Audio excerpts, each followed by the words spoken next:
Melati kuntum tumbuh melata, sayang merbah di pohon cemara. Assalamualaikum mulanya kata, saya sembah pembuka bicara. Bismillahirrahmanirrahim. Selawat dan salam ke atas junjungan besar baginda Rasulullah sallallahu alaihi wasallam. Assalamualaikum warahmatullahi wabarakatuh dan salam sejahtera saya ucapkan kepada warga dewan sekalian. Tidak dilupakan juga kepada ahli-ahli panel undangan kita pada pagi yang mulia ini. Topik forum kita pada hari ini ialah penyelewengan akidah dalam kalangan umat Islam serta langkah-langkah pencegahan dan pengukuhannya. Sebelum saya memulakan perbincangan pada hari ini, izinkan saya memperkenalkan diri selaku moderator dan juga ahli-ahli panel kita kepada anda semua. Nama diberi Nur Amira Liana binti Zulkifli, nombor kad pengenalan 040521110376, berangka giliran 20220623100064 dan bersama saya adalah 3 orang ahli panel yang sungguh cantik molek lagi petah berkata-kata. Baiklah, ahli panel kita yang pertama adalah saudari Wan Nur Hazirah binti Wan Nur Afendi, nombor kad pengenalan 04053003 30554 dan berangka giliran 20220623100074. Seterusnya, ahli panel kita yang kedua lagi bergaya, saudari Tayyibah Amni Fakihah binti Nur Hisham, nombor kad pengenalan 040603030492, berangka giliran 20220623100063 dan panel kita yang terakhir, saudari Wan Nur Maisarah binti Wan Muhammad Ridwan, nombor kad pengenalan 041011110372, berangka giliran 20220623100063. Selamat datang saya ucapkan kepada saudari semua. Sebelum saya memulakan perbincangan ini, izinkan saya mengupas sedikit sebanyak tentang tajuk forum yang akan kita bincangkan pada hari ini. Menurut Dewan Bahasa dan Pustaka, perkataan akidah membawa maksud yang sama dengan iman dan kepercayaan, iaitu ajaran agama yang telah pasti dan tidak boleh dipersoalkan. Dari segi bahasa, akidah bererti simpulan iman atau pegangan yang kuat, manakala dari sudut istilah pula, bermaksud kepercayaan yang pasti dan keputusan muktamad yang tidak boleh bercampur dengan syak atau keraguan pada seseorang yang berakidah, sama ada akidah yang betul atau sebaliknya. Malangnya, pada hari ini telah wujudnya banyak penyelewengan akidah dalam kalangan umat Islam. Oleh yang demikian, pada pendapat saudari Hazirah, apakah penyelewengan akidah dalam kalangan umat Islam yang dapat kita lihat pada hari ini? Terima kasih moderator kerana memberikan saya peluang untuk mengutarakan hujah saya dalam forum ini. Saya memilih isu hedonism yang berlaku dalam kalangan umat Islam sebagai tajuk forum kita.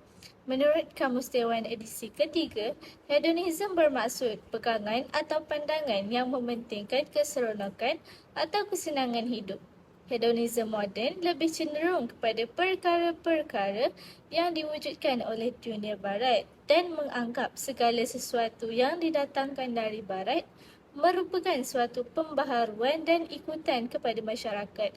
Mereka berpendapat bahawa satu-satunya jalan adalah menjelmakan diri sepenuhnya menjadi barat, termasuk dalam sistem nilai dan moralnya. Islam tidak melarang seseorang itu untuk berhibur kerana hiburan merupakan salah satu cara pendekatan diri manusia untuk mencari keseronokan. Ia juga sebagai saluran kepada manusia untuk berehat. Hiburan yang dilarang dalam Islam apabila ia melekakan hingga kewajipan ibadah ditinggalkan. Ini akibat dorongan hawa nafsu menjadikan seseorang itu merasa seronok yang melampau. Itu sahaja penjelasan saya tentang hedonisme. Saya teruskan dengan 2 faktor penularan budaya hedonisme dalam kalangan umat Islam. Pertama sekali, pengaruh rakan sebaya. Hidup pergaulan rakan sebaya lebih suka dengan keseronokan, bertukar-tukar fikiran dan berbincang sesama mereka sama ada berbentuk positif ataupun negatif. Bagi kehidupan remaja, mereka menganggap rakan sebaya sangat diperlukan kerana rakan sebaya lebih memahami jiwa remaja dan apabila di antara mereka bermasalah, mereka dapat meluahkan perasaan antara satu sama lain. Gejala ini berlaku oleh kerana remaja inginkan kebebasan dan keseronokan melalui aktiviti yang dilakukan dan dianggap dapat menghilangkan rasa bosan. Mereka ingin bebas daripada kongkongan adat dan warisan yang dikatakan sudah usang dan tidak sesuai lagi dengan kehendak zaman. Faktor yang kedua ialah globalisasi. Faktor berlakunya globalisasi ialah ledakan teknologi maklumat dan telekomunikasi yang tinggi dan canggih. Globalisasi boleh meninggalkan kesan terhadap pemikiran dan gaya hidup. Barat menggunakannya untuk memindahkan nilai mereka dalam bidang falsafah, pemikiran, ekonomi, kapitalis dan kebudayaan hedonisme secara serentak. Hal ini menyebabkan keadaan remaja sekarang mudah terjerumus mengikuti budaya negatif dari Barat yang dianggap moden dan terkini. Budaya pakaian, muzik, makanan dan adat kehidupan ketimuran semakin lemah impak dari globalisasi yang datang dari Barat. Oleh itu, setiap individu perlu meningkatkan iman dan takwa dalam diri agar tidak mudah terpengaruh dengan budaya Barat. Salah satu langkah pencegahan dan pengukuhan isu hedonisme adalah pendidikan di sekolah. Pihak guru boleh melakukan kempen tentang bahayanya budaya hedonisme supaya dapat menyedarkan pelajar tentang bahayanya budaya tersebut dan seterusnya dapat mengurangkan dan menghapuskan budaya ini. Pihak kerajaan boleh mengukuhkan langkah ini dengan meletakkan budaya hedonisme di dalam mata pelajaran sekolah seperti pendidikan sivik dan pendidikan Islam agar murid dapat mengetahui bahayanya budaya hedonisme ini. Akhir sekali, pendidikan di rumah juga merupakan salah satu langkah pencegahan hedonisme. Pihak ibu bapa perlu memainkan peranan penting dalam mendidik anak-anak mereka. Maka, ibu bapa perlu menunjukkan sikap nilai-nilai murni dan sentiasa mengambil berat tentang perlakuan anak-anak supaya dapat membesar sebagai insan yang bagus dan tidak terlibat dalam budaya hedonisme. Pihak ibu bapa juga perlu sentiasa berkomunikasi dengan anak-anak dan meluangkan masa bersama-sama agar anak-anak mereka mendapat kasih sayang yang mencukupi. Saya rasa itu sahaja dari saya sebagai panel pertama. Saya serahkan majlis kepada moderator. Terima kasih kepada saudari Hazirah di atas perkongsian beliau sebentar tadi. Baru saya tahu bahawa wujudnya isu hedonisme dalam kalangan umat Islam pada masa kini. Seterusnya, apa pula pendapat saudari Amni selaku panel kedua berkenaan masalah penyelewengan akidah dalam kalangan umat Islam serta apakah langkah pencegahan dan pengukuhannya? Terdapat satu isu bagi pendapat saya yang mendorong ke arah penyelewengan akidah umat Islam ini, iaitu isu fahaman tajsim dalam kalangan umat Islam. Perkataan tajsim itu sendiri dari segi bahasanya dapat memberi maksud jisim. Dari segi istilah pula, fahaman tajsim merupakan satu fahaman yang menjisimkan Allah Subhanahu Wa Taala, di mana mengatakan bahawa Allah Subhanahu Wa Taala mempunyai bentuk, beranggota, bertubuh, bergerak, bertempat, berbatas dan banyak lagi. Atau dengan erti kata lain, fahaman ini merupakan fahaman yang menyamakan sifat Allah Subhanahu Wa Taala dengan makhluk yang diciptanya, atau ia juga dipanggil sebagai tashbih. Sesiapa yang mengamalkan dan mempercayai fahaman tajsim ini boleh dikatakan menyimpang daripada akidah Islam yang sebenar. Sesiapa yang mempercayai Allah Subhanahu Wa Taala itu merupakan suatu jisim, maka mereka akan dianggap mempercayai fahaman ini walaupun mereka tidak menyebutnya dengan jelas. Fahaman tajsim ini bagi saya mempunyai beberapa faktor yang menyebabkan timbulnya isu ini. Yang pertama ialah pengaruh daripada ulama. Salah seorang ulama yang mempelopori fahaman tajsim ini ialah seorang ulama yang cukup terkenal iaitu Syekh Ibn Taymiyah. Secara umumnya, Syekh Ibn Taymiyah ini dikenali ramai oleh kerana sifat keilmuan dan ketokohannya. Namun, dalam sesetengah isu yang berkaitan dengan akidah, beliau menentang pendapat majoriti ulama dan lebih cenderung untuk melawan arus akidah ahli sunnah wal jamaah. Beliau telah memperkenalkan akidah Islam menurut pandangan dan juga ijtihadnya.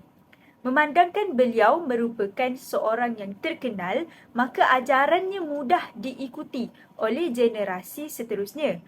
Syekh Ibn Taymiyah ini tidak menyatakan fahaman tajsim dalam kenyataan yang jelas, tetapi banyak perkataan yang dituturkan olehnya cenderung ke arah membela fahaman tajsim ini kerana beliau langsung tidak menolak kenyataan terhadap fahaman ini.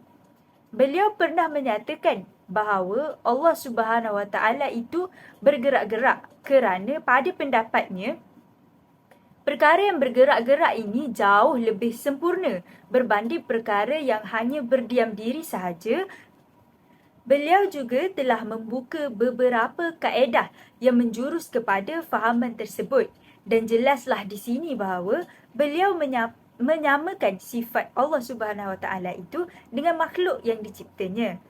Faktor yang seterusnya ialah tidak mahu menghayati Al-Quran. Sikap umat Islam yang tidak mahu mempelajari dan mendalami bidang Al-Quran menjadi antara sebab utama berlakunya penyelewengan akidah dan juga fahaman tajsim ini. Hal ini akan melahirkan generasi-generasi yang kurang ilmu agamanya. Mereka juga akan cenderung untuk mudah percaya kepada fahaman-fahaman ataupun ajaran sesat yang bertentangan dengan akidah Islam sehingga kan mereka akan menganggap bahawa perkara yang halal itu haram manakala perkara yang haram pula dianggap halal. Selain itu, apabila dalam sesebuah keturunan tersebut terdapatnya ahli keluarga yang mengamalkan ajaran sesat ataupun taksub dengan ajaran-ajaran yang sesat ini, ia akan mendatangkan risiko kepada keturunan yang seterusnya. Al-Quran perlulah menjadi sumber rujukan yang utama dalam kehidupan kita ketika berhadapan dengan sesuatu masalah ataupun sesuatu situasi. Segelintir umat Islam pada hari ini lalai dan tidak meletakkan Al-Quran sebagai panduan dan juga sumber hukum yang utama. Mereka lebih cenderung untuk mengambil pendapat daripada orang lain berbanding mencuba untuk memahami dan juga menghayati Al-Quran itu sendiri. Tidak hairanlah jika seseorang itu mendapat masalah yang lain setelah masalah lain kerana mereka telah terpesong daripada ajaran Islam yang sebenar. Seperti biasa, setiap isu ataupun setiap masalah yang dihadapi, setiap masalah yang timbul, pasti ada jalan ataupun langkah-langkah untuk mencegahnya. Sama juga seperti isu fahaman tajsim ini. Antara cara yang pertama ialah pendalaman terhadap bidang Al-Quran. Dalam aspek mendalami ilmu Al-Quran ini sebenarnya bergantung pada diri setiap individu. Kita sendiri seharusnya berpesan kepada diri kita supaya mengamalkan serta mengaplikasikan dalil-dalil dan juga nas-nas Al-Quran dalam kehidupan seharian kita. Hal ini supaya apa sahaja yang kita lakukan akan tetap berada pada landasan syarak atau dalam erti kata lain, kita tidak akan bertentangan ataupun bercanggah dengan hukum syarak. Umat Islam akan lemah dan terus berada dalam keadaan huru-hara sekiranya mengambil pendekatan untuk tidak beriman kepada Al-Quran. Sedangkan beriman kepada kitab-kitab Allah ini termasuk dalam rukun iman kita.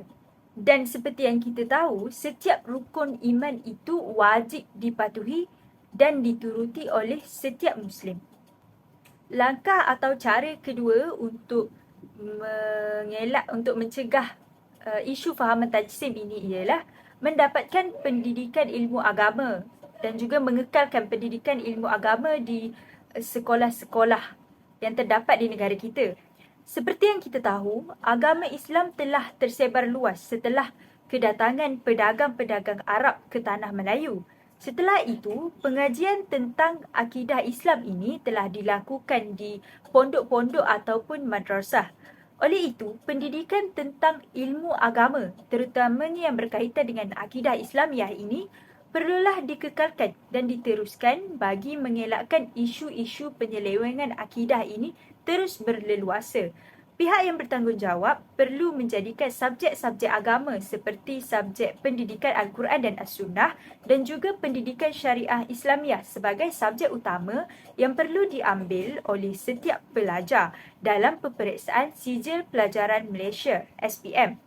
Pihak yang bertanggungjawab boleh menjadikan mata pelajaran pendidikan Islam ini sebagai satu mata pelajaran yang wajib lulus dalam peperiksaan SPM seperti subjek sejarah dan juga subjek bahasa Melayu. Sungguh menarik isu yang diperkatakan oleh saudari Amni sebentar tadi. Tidak sabar rasanya untuk mendengar pendapat daripada panel terakhir kita pada hari ini. Dipersilakan saudari Maisara. Baik, terima kasih saudari Amira. Kamu semua tahu tak, sejak kebelakangan ni, munculnya golongan yang mengajak untuk berpegang kepada pemikiran Mu'tazilah. Apa itu pemikiran Mu'tazilah? Pemikiran Mu'tazilah ini merupakan suatu aliran pemikiran yang terbentuk hasil daripada pegangan pengasasnya yang berbeza dengan majoriti umat Islam. Mu'tazilah ini suatu pemikiran yang terpengaruh dengan tradisi luar daripada Islam. Mereka semua ni mendewakan akal dahulu dan mengutamakannya berbanding nas-nas Al-Quran dan As-Sunnah.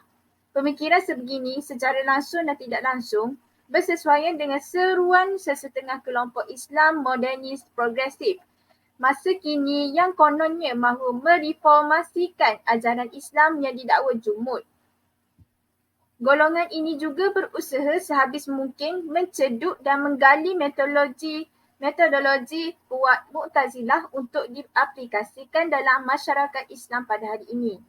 Mereka cuba melakukan modernisasi terhadap syariat Islam sesuai dengan metodologi golongan modernis barat. Dengan kata lain,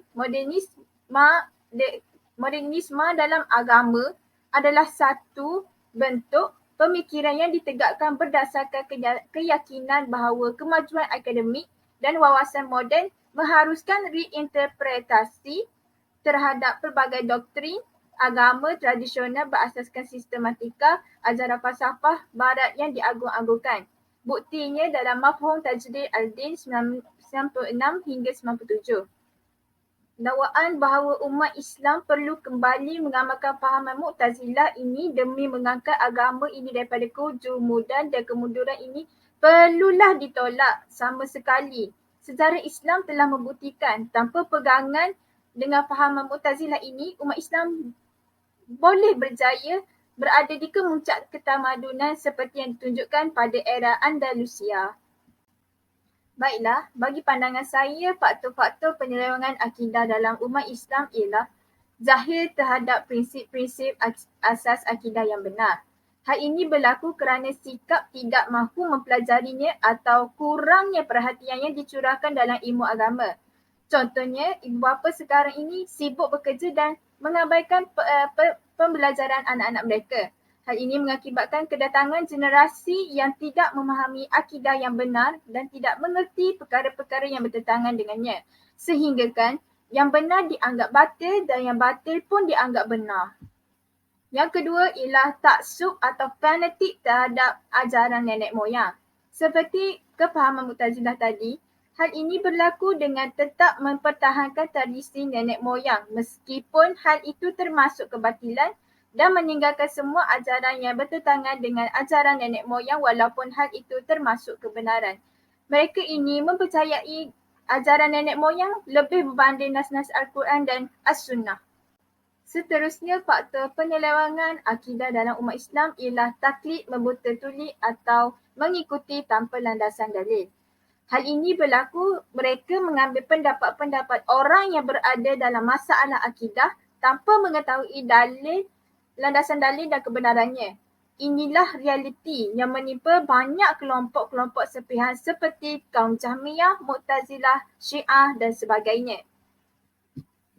Selain itu, mereka lalai dari merenungkan ayat-ayat Allah, baik ayat kauniyah iaitu sunnah kejadian maupun kauliyah iaitu Al-Quran.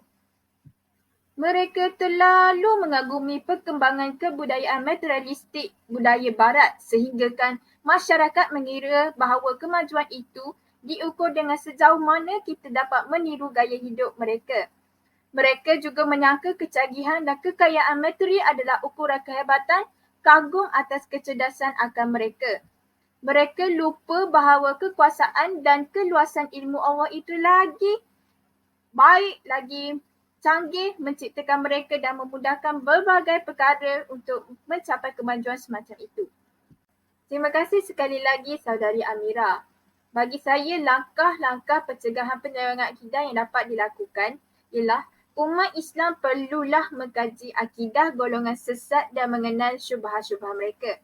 Hal ini bertujuan supaya kita dapat mematahkan dan menyangkal ideologi dan ajaran sesat dengan kebenaran agama Islam yang selaras dengan pemikiran yang logikal, sekaligus mendorong sekalian ummah supaya menolak, kekal serta berusaha memantapkan keyakinan dengan kebenaran Islam dengan berpandukan Al-Quran dan As-Sunnah.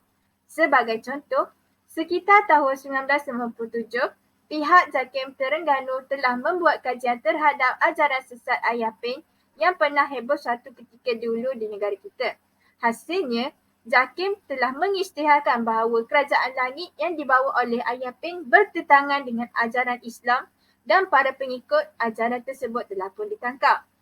Ini membuktikan bahawa tindakan menyelidik ajaran dan ideologi asing yang muncul dalam kalangan sesebuah masyarakat adalah penting dan berguna untuk mencari kebatilannya dan menyebarkan beberapa informasinya kepada para umat Islam supaya berhati-hati dengan ajaran-ajaran menyesatkan itu dalam kehidupan seharian mereka. Kesannya, pemikiran dan keyakinan ummah kepada kebenaran Islam dapat terpelihara serta ketidakstabilan negara dan kemusnahan akhlak dapat dibendung. Sekian sahaja daripada saya.